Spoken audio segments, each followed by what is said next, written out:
बिस्मिल्लाहिर्रहमानिर्रहीम। पाकिस्तान और दुनिया भर में देखने वालों को अस्सलाम वालेकुम। मेरा नाम मियां मोहम्मद आसिफ। नाजरीन, अमीर बलाज टीपू के हवाले से नई अपडेट सामने आ गई है। जो अब बलाज का जो कातिल था बिलावल, जो गायब था, जिसको पकड़ने के लिए पुलिस ने बड़ी कोशिश की, अब वो पकड़ा गया है। उसने क्या इंकशाफात किए हैं, कैसे पकड़ा गया है और अब क्या होगा, ये सब कुछ हम जानेंगे सैयद फरकान शाह साहब से। इनकी मालूमात आपको भी पता है काफी फास्ट जाती है। शादी अस्सलाम वालेकुम। सर वालेकुम अस्सलाम। शादी, बलाज का असल कातिल जो था वो पकड़ा गया, क्या यही असल कातिल था? आपने मियां साहब एक फुटेज चली थी चैनल्स पे, एक लड़का फिर रहा है पहले मास्क में, फिर फोन करके, फिर ऐसे। ये जब कोई किसी को टारगेटेड किलिंग होती है ना, एक होता है हादसाती, जैसे उसने उससे गाली दी, गुस्सा आया, उसने पिस्तौल निकाला, गोली चला दी। एक होता है प्लान्ड मर्डर।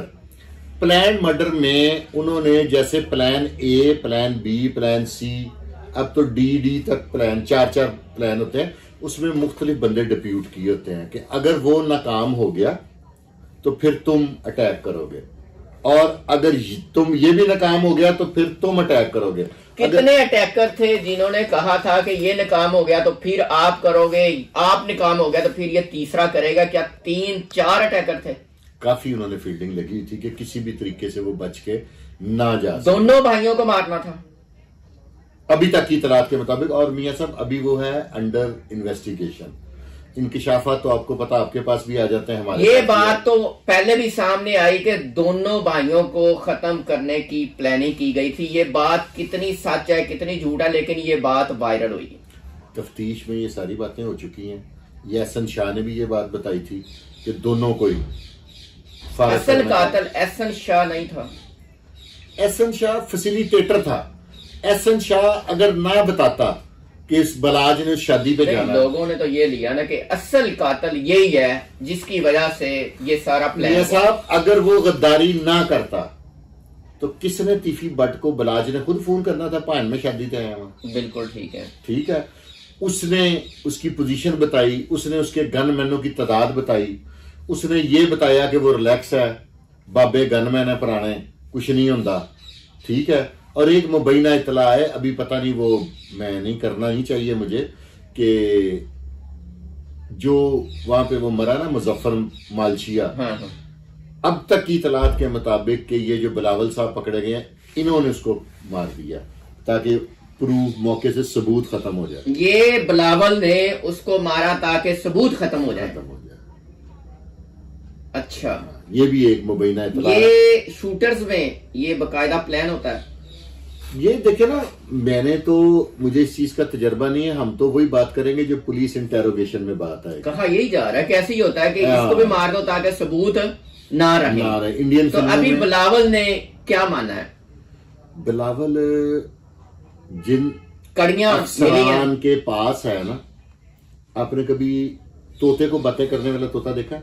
हाँ। उसको कहते हैं मियां मिट्टू चूरी खानी है, फौरन कहते हैं जी खानी है। ठीक है। ये उस तोते की तरह बोल रहा है। अच्छा, हाँ जी, सब कुछ है, सब कुछ। इसका पूरा किरदार, पूरा हाथ। मैं कहता हूँ जो इनका सहूलतकार है, जिन्होंने इन्हें गाड़ियां दी, जिन्होंने इनको अगले रास्ते दिए, जिन्होंने इनको वीजे लगवा के दिए, जिन्होंने इनको दुबई से आगे, जहां से ये पकड़ा गया, कहां से पकड़ा गया? ये ओमान। अच्छा। ये जिसने इसको दुबई में बताया कि तुम्हारे रेड वारंट निकल आए हैं, तुम यहां से ओमान चले जाओ, ओमान से पकड़ा गया। ओमान से पकड़ा गया। और जिसने इनके ओमान के वीजे लगवाए, जो इसको ओमान से आगे और मुल्क भेजना चाह रहा था जहां पे पासपोर्ट स्कैन कराने गया, पकड़ा गया। ठीक है। पकड़ा किसने? ये मेरे इदारों ने, मेरे आईजी पंजाब ने, मेरे डीआईजी सीआईए ने, जो इसकी इंटेरोगेशन, इसकी इमरान किश्वर साहब ने ना। रेड वारंट ये ना कहते इससे पहले, अब तकरीबन आप डेली टीवी पे देखते हैं कि 2 से 3 मुलजम जी बरूने मुल्क से आए, हथकड़ियां लगी हुई हैं। ये रेड वारंट कौन इशू करता है? यार ये खामोशी से साहब काम करते हैं इमरान किश्वर साहब, और बड़े काम करते हैं, और लोग यकीन माने खवातीन भी इनको दुआएं देती मैंने। और इनकी जो बॉडी लैंग्वेज है ना, मेरी इनसे एक आध दफा मुलाकात हुई है, बड़ा कूल करके Sophisticated है। सोफिस्टिकेटेड बात करते हैं। और क्रिमिनल्स के लिए, और होना भी ऐसे चाहिए ना, क्रिमिनल्स के लिए कैसा सबक है। देखें मियां साहब, पहले एक वक्त में जो इश्तिहारी थे ना, वो जाते थे इलाका गैर।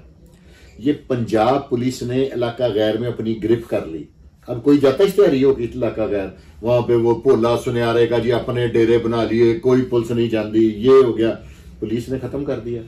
उसके बाद महफूज तरीन पनागाह बना ली दुबई, ठीक है। अब पूरे यूएई में से आ रहे हैं मुलजम, जैसे 70 गेंद नहीं जोर से दीवार पे मारे, उससे डबल स्पीड से आता है, वैसे वापस आ रहे हैं ना। ये किसकी पॉलिसी है? ये इमरान किशोर साहब की और आईजी साहब की। ये दो बंदे ऐसी तबाही मचा रहे हैं कि इन्होंने ऐसी तैसी फेर के रख दी है।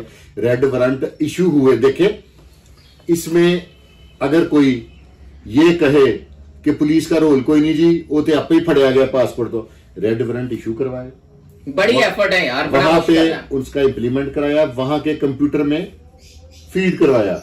वो बब्बर शेर का बच्चा गया, कातल भाई ये जो है बिलावल, ये गया, इसने पासपोर्ट दिया स्कैन कराने के लिए। मुझे तो एक और बात लग रही है कि किसी इसके अपने ने तो नहीं से पकड़ा दिया, इसे नहीं पता था कि इसके रेड वारंट इशू हो गए हैं, तो इसको पासपोर्ट देके भेजा कि तो आप ही स्कैन करा लिया। क्या वहां पे ये तरीका नहीं है कि अकेला पासपोर्ट ही भेज दिया जाता? मुझे तो ये भी चीज थोड़ी सी डाउटफुल है। आप पंजाब पुलिस के आईजी साहब जो हैं, उनका क्रेडिट तो तमाम सारे क्रेडिट उनके खाते में जाते हैं, मान लिया। अभी आप क्या समझते हैं कि इमरान किशोर साहब का क्रेडिट है कि उन्होंने बड़े नफीस अंदाज से इस केस की इन्वेस्टिगेशन की? नहीं, तो ईमानदारी से की है ना, ईमानदारी। सबके रेड वारंट निकाल दिया उन्होंने, या तो ना एक धड़े के निकाल रहे हैं तो दूसरे के नहीं निकाल रहे। आईजी साहब को मैं इसलिए पसंद करता हूं कि उन्होंने ना, ये नहीं होते पुलिस के शोल्डर पे जो फूल लगे होते हैं, उसके टोकरे तकसीम किए हैं। मैं पिछले दिनों एक बंदे को मिला कुछ अर्सा पहले, तो वो हवालदार था, आप मानेंगे मियां साहब, खुशियां बखेरी हैं वो यार। 3 फूल लगे हुए तो हवालदार के कंधे पे, ठीक है। तो वो कैसे काम नहीं करेगा जब आपको आपके काम का ये मुआवजा ही है ना, प्रमोशन मिलेगी टाइम पे, तनख्वाह मिलेगी टाइम पे। वो कभी किसी तीसरे दिन आईजी साहब ने बुलाया होता जी फलाने कांस्टेबल को इलाज के लिए 2 लाख दे।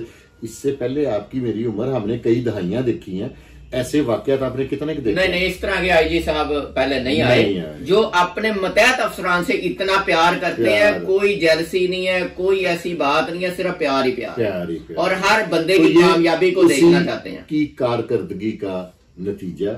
एक चीज आपकी वसातत से मुझे इजाजत है कि मैं पुलिस की थोड़ी सी रिक्वेस्ट कर लूं।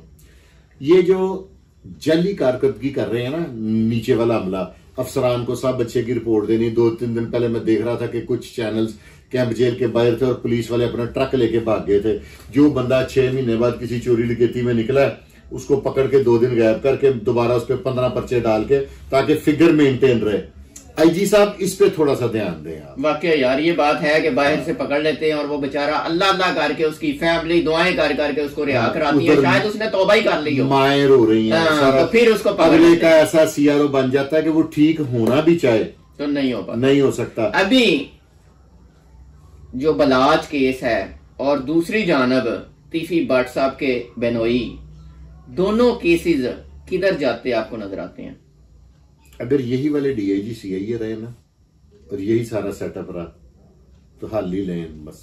आप भी यहाँ पे आपने यही सुलह की पोजीशन कोई नजर आती? उसमें भी चौधरी शाहिद साहब ने थोड़ा किरदार अदा किया, अपनी किरदार कशी कर ली, लोगों ने उसके बारे में बातें की, चौधरी शाहिद साहब के बारे में हर उल्टी सीधी बकवास की।